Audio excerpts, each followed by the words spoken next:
غلطی سے کبھی بات نہیں ہوگی، ریاست پاکستان دہشت گردی کے خلاف زیرو ٹالرنس پالیسی پر قائم ہے۔ D G I S P R lieutenant general Ahmed Sharif Chaudhry کی صحافیوں کو بریفنگ، کہا پاکستان اپنی سرحدوں عوام کی حفاظت کے لیے تیار ہے، پاکستان پالیسی بنانے میں خود مختار ہے، غزہ امن فوج کا فیصلہ حکومت اور پارلیمنٹ کرے گی، پاک فوج سیاست میں نہیں الجھنا چاہتی، فوج کو سیاست سے دور رکھا جائے۔ کوشش ہے اور محنت سے ہم نے سفارتی محاذ پر نمایاں کامیابیاں حاصل کی، دنیا آج پاکستان کی کامیابیوں کی معترف ہے۔ وزیر اطلاعات عطا تارڑ کا تقریب سے خطاب، کہا دہشت گردی کے خلاف جنگ میں سب سے زیادہ نقصان پاکستان نے اٹھایا، بھارت ابھی تک پاکستان کے خلاف سازشوں میں مصروف ہے، پاکستان پر دہشت گردی کو فروغ دینے کا جھوٹا الزام لگایا گیا، پاکستان خود دہشت گردی کا سب سے بڑا شکار ہے۔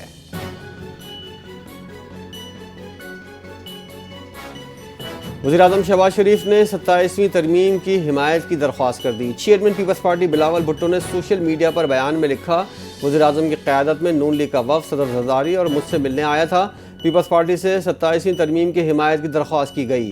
ترمیم میں آئینی عدالت کا قیام، ایگزیکٹو، مجسٹریٹس اور ججز کے تبادلے شامل، این ایف سی میں صوبائی حصے کا تحفظ ختم کرنا بھی 27ویں ترمیم میں شامل، آرٹیکل 243 میں ترمیم، تعلیم اور آبادی کی منصوبہ بندی وفاق میں واپسی کی ترمیم کا حصہ ہے۔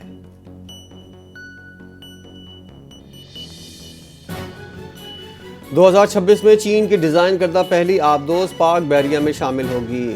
ہنگور کلاس آبدوزوں کا $5 ارب مالیت کا معاہدہ 2028 تک مکمل ہوگا۔ نیول چیف ایڈمرل نوید اشرف نے کہا کہ 4 آبدوزیں چین میں اور 4 پاکستان میں تیار کی جائیں گی۔ مقامی سطح پر آبدوز اسمبلی سے تکنیکی صلاحیت میں اضافہ ہوگا۔ آبدوزیں بحیرہ عرب اور بحیرہ ہند میں نگرانی اور دفاعی صلاحیتیں مضبوط کریں گی۔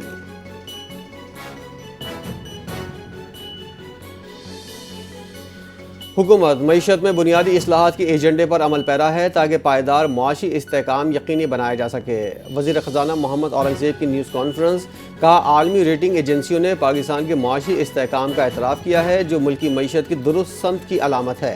آئی ایم ایف کے ساتھ اسٹاف لیول معاہدہ بھی پاکستان کی معیشت میں بہتری اور عالمی اداروں کے اعتماد کی توثیق ہے۔ حکومت ٹیکس اصلاحات، برآمدات میں اضافہ اور سرمایہ کاری کے فروغ کے لیے اقدامات کر رہی ہے۔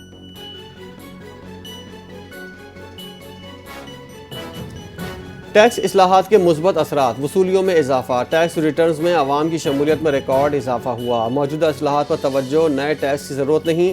Chairman F B R Rashid Langrial نے کہا کہ ٹیکس وصولیوں کو مضبوط کرنے کے لیے اداروں کی مکمل حمایت حاصل ہے، ٹیکس اصلاحات وقت کے ساتھ اثر دکھا رہی ہیں، حکومت کی ٹیکس پالیسی عوامی تعاون کی بنیاد پر کامیاب ہو رہی ہے۔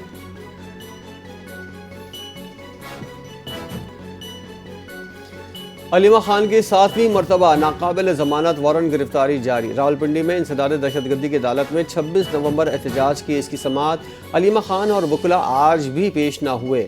عدالت میں علیمہ خان کے بینک اکاؤنٹس منجمد کرنے کی رپورٹ پیش، رپورٹ میں نمل یونیورسٹی سمیت فلاحی اداروں کے اکاؤنٹس کی تفصیلات بھی آئیں، جن بینکوں نے رپورٹ جمع نہیں کرائی عدالت نے انہیں نوٹس جاری کر دیے۔ مقدمے کی سماعت 6 نومبر تک ملتوی۔